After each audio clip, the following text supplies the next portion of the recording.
Under bridge Madhava ರೋಡ್ದು. ಹಿಂಗೆ ಕೂಡ ಇಲ್ಲಿ ಒಂದು ಸಾವನ್ನಾಯಿತು. ಮುಖ್ಯವಾಗಿ ಸ್ನೇಹಿತರೆ, ಇಲ್ಲೇ ಪಕ್ಕದಲ್ಲಿ ಶಾಲಾ ಕಾಲೇಜುಗಳಿದ್ದು ಅದು ಮದ್ದೇಶು. ಇಲ್ಲಿ ಹೇಳಿ ಶಾಲಾ ಮಕ್ಕಳು ಇಲ್ಲಿಂದ ಪಾಸ್ ಆಗ್ತಾರೆ ಮತ್ತು ಹಿರಿಯರು, ಇಲ್ಲಿನ ಸಾರ್ವಜನಿಕರು. ಇದು ನಗರ ದಟ್ಟ ಪ್ರದೇಶ, ಆದ್ದರಿಂದ ಸಂಬಂಧಪಟ್ಟ ಇಲಾಖೆ ಬೇಗನೆ ಎಚ್ಚೆತ್ತುಕೊಳ್ಳಿ ಮತ್ತು ಇದನ್ನ ಉದ್ದ ಮಾಡಿ ಬ್ಲಾಕ್ ಮಾಡಿಬಿಡಿ. ಮುಂಚೆ ಇದ್ದ ಹಾಗೆ ರೈಲ್ವೆ ಗೇಟ್ ಮಾಡಿ.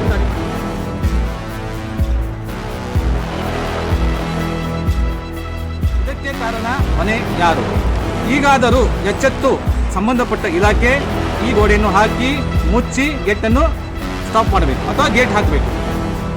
ಇಲ್ಲದಿದ್ದರೆ ಮುಖ್ಯ ಹೊಣೆ ಇದು ಸಾವು ನೋವುಗಳಿಗೆ ಸಂಬಂಧಪಟ್ಟ ಇಲಾಖೆನೇ ಹೊಣೆ ಆಗುತ್ತದೆ.